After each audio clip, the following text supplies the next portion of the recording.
Hello guys, welcome back on my YouTube channel A to Z Gyan. आज की इस video का जो टॉपिक है आपको थंबनेल में दिख गया होगा, कॉफोर्ज में इंटरव्यू के फर्स्ट राउंड में कौन कौन से क्वेश्चन पूछे गए। यानी ये मेरा खुद का इंटरव्यू था, जो मेरा फर्स्ट राउंड है वो मेरा क्लियर हो चुका है। तो जो क्वेश्चन मुझसे पूछे गए थे वही क्वेश्चन मैं आज आपको इस वीडियो में शेयर करने वाला हूँ। तो चलिए शुरू करते हैं। तो सबसे पहला जो मेरा इंटरव्यू का जो क्वेश्चन था वो टीम पे होगा। आपको एक लिंक दी जाएगी माइक्रोसॉफ्ट टीम, और वहाँ पर आपको जो कोफोर्ज का इंटरव्यूअर होगा वो आपको वहाँ से कॉल कनेक्ट करेगा। आपकी वीडियो ऑन रहेगी, इसकी वीडियो ऑफ रहेगी, यानी वो वीडियो में नहीं आएगा, यानी वो सिर्फ ऑडियो में टॉक करेगा, हमारी जो है वीडियो चलेगी। सबसे पहले उसने मेरा इंट्रोडक्शन पूछा, जो मेरा वर्क एक्सपीरियंस है वो मैंने बताया अपना।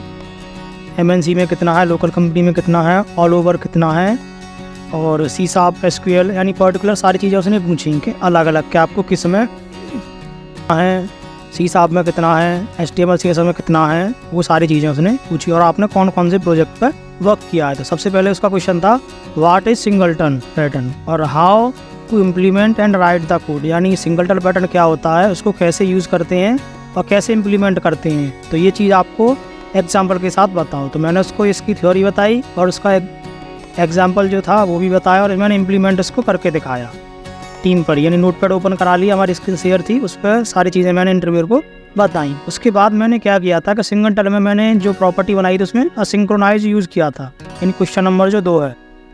दूसरा क्वेश्चन उसने जैसे यही पूछा, जब मैंने उसमें सिंक्रोनाइज लगा दिया कि आपने सिंक्रोनाइज क्या यूज़ किया है, तो मैंने इसको भी बता दिया था कि ये सिंगल टाइम में एक ही एग्जीक्यूशन कोड को बताएगा, यानी हमारा एक ही 1 by 1 सीक्वेंस में कोड एग्जीक्यूट होगा, इसलिए ये वर्क करेगा। बोला ठीक है।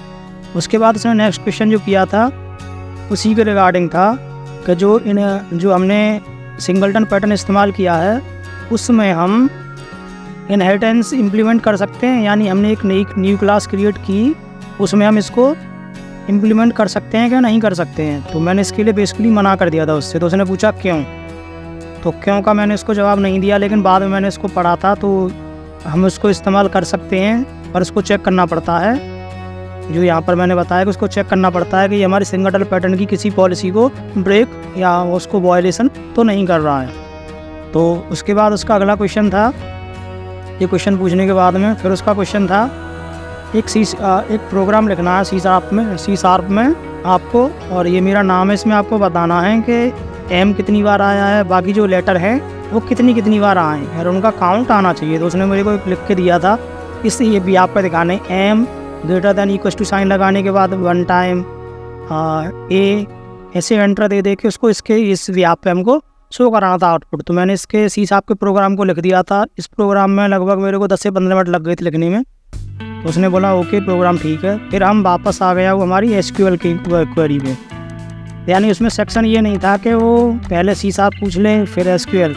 वो जो प्रॉब्लम आई थी SQL का जो क्वेश्चन पूछा था प्रॉब्लम सॉल्विंग में, तो सबसे पहला क्वेश्चन था कि इंडेक्सर क्या होता है और इसके टाइप क्या होते हैं। ये जो क्वेश्चन था ये मैंने नीचे टाइप कर दिया है, ये इंडेक्स क्या होते हैं, ये वाला क्वेश्चन नंबर 6 जो है, what is the index and it's a type.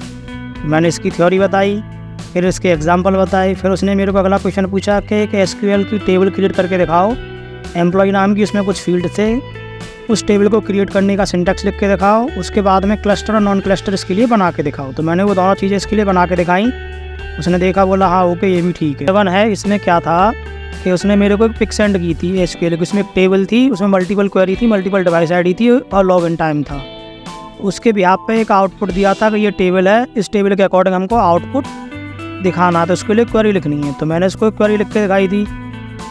तो क्वेरी लगभग 5 से 6 मिनट में मैंने क्वेरी को लिख दिया था उसके अकॉर्डिंग। लेकिन उस क्वेरी को हम जो मैंने लिखी थी उसको काफ़ी बड़ा करके लिख दिया था मैंने, ग्रुप बाई लगा के।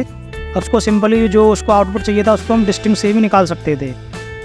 तो ये भी मैंने बोला ओके। उसने इसके लिए कोई क्वेश्चन पुटअप नहीं किया। फिर उसके बाद उसने एक पूछा था, ये क्वेश्चन मेरे को क्वेश्चन नंबर जो 8 है, ये मेरे को प्रॉपरली एग्जैक्टली याद नहीं है क्या था, कुछ डिफरेंस पूछा था रेंज में क्या होता है। तो मैंने इसके लिए सीधा मना कर दिया था कि मुझे नहीं पता इस क्वेश्चन के बारे में। उसके बाद बोला ओके नो इशू, कोई प्रॉब्लम नहीं है। फिर अगला क्वेश्चन था ऊप्स कॉन्सेप्ट और ऊप्स पिलर क्या होते हैं। तो सारी चीज़ें बता दी जो आपको पता होते हैं। 1 या 2 क्वेश्चन और पूछा था, वो भी मैंने बता दिया था। वो ओवरराइडिंग ओवरलोडिंग के ऊपर था।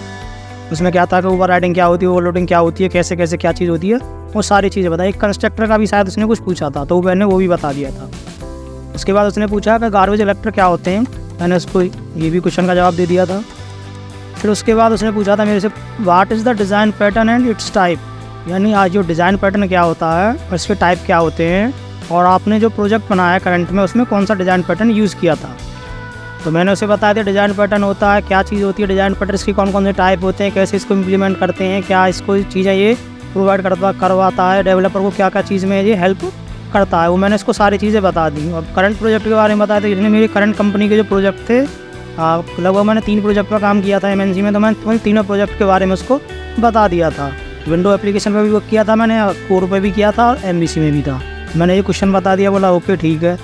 उसके बाद उसका अगला क्वेश्चन था कि आपने डेटाबेस में क्वेरी वगैरह अपने आप बनाई थी या कोई आपको डेटाबेस को कोई और हैंडल करता था। तो हम डेटाबेस को ऑप्टिमाइज़ कैसे करेंगे, यानी किसी प्रोसीजर या फंक्शन के बारे में नहीं पूछा, डायरेक्टली पूछा था कि हम पूरे डेटाबेस को कैसे ऑप्टिमाइज़ करेंगे। तो मैंने उसको बता दिया था कैसे कैसे ऑप्टिमाइज़ करेंगे। ऑप्टिमाइजेशन के 4 से 5 स्टेप बताए थे मैंने उसको, रैंडमली जो मुझे याद आए थे मैंने वो बता दिए थे। फिर उसने ये भी पूछा था मुझसे कि ये डेटाबेस जो था वगैरह मेंटेन आप खुद ही करते थे या कोई और टीम थी, तो हमने बोला हम खुद ही इसको करते थे। बोला ठीक है। उसके बाद फिर उसने एब्स्ट्रैक्ट क्लास और इंटरफेस में डिफरेंस पूछा, मैंने वो भी बता दिया था। फिर फ़िल्टर्स के बारे में पूछा कि व्हाट इज़ द फ़िल्टर से MVC, फ़िल्टर को एक्सप्लेन कर दिया। फिर शायद उसने एक्शन फ़िल्टर के फ़िल्टर्स के बारे में बता, 4 फ़िल्टर बता दी। बोला ओके ठीक है। फ़िल्टर में शायद इतना ही पूछा था। उसके बाद में फिर पूछा था difference between authentication and authorization, तो मैंने इसके बारे में भी बता दिया था कि ये कितनी क्या चीज़ होती हैं। तो ये सारी चीज़ें बताने में अप्रॉक्स हमारे 45 to 50 मिनट्स लग गई थे, यानी 45 से 50 मिनट हो गए थे। तो उसने बोला कि ठीक है मेरी साइड से ये ओवर हो गया, बाकी जो फीडबैक होगा मैं आपको बता दूंगा। तो उसने मेरा फीडबैक दिया था, मेरे को दो या 3 दिन बाद मेरे को इसका फीडबैक मिला, मेरे पास मैसेज आ गया कि you have complete your first round successfully and prepare for the next round. तो ये क्वेश्चन थे मेरे पहले राउंड के, डायरेक्टली उसने पूछे थे। मोस्टली जो क्वेश्चन थे वो सिनेरियो बेस के ज़्यादा पूछते हैं, यानी सपोज करो ये टेबल आपके पास ये है, SQL क्वेश्चन को किसी भी आप पे पूछे थे और ये प्रोग्राम। और आपको वीडियो अच्छी लगी हो तो प्लीज़ वीडियो को लाइक करें, चैनल को सब्सक्राइब करें। Thank you for watching, have a great day. अगर आपको ये क्वेश्चन चाहिए तो आपको मैं इसकी PDF लिंक डिस्क्रिप्शन में डाल दूँगा, डिस्क्रिप्शन में दे दूँगा आपको, या आप यहीं से इसको पॉज करके स्क्रीनशॉट लेके ले सकते हैं।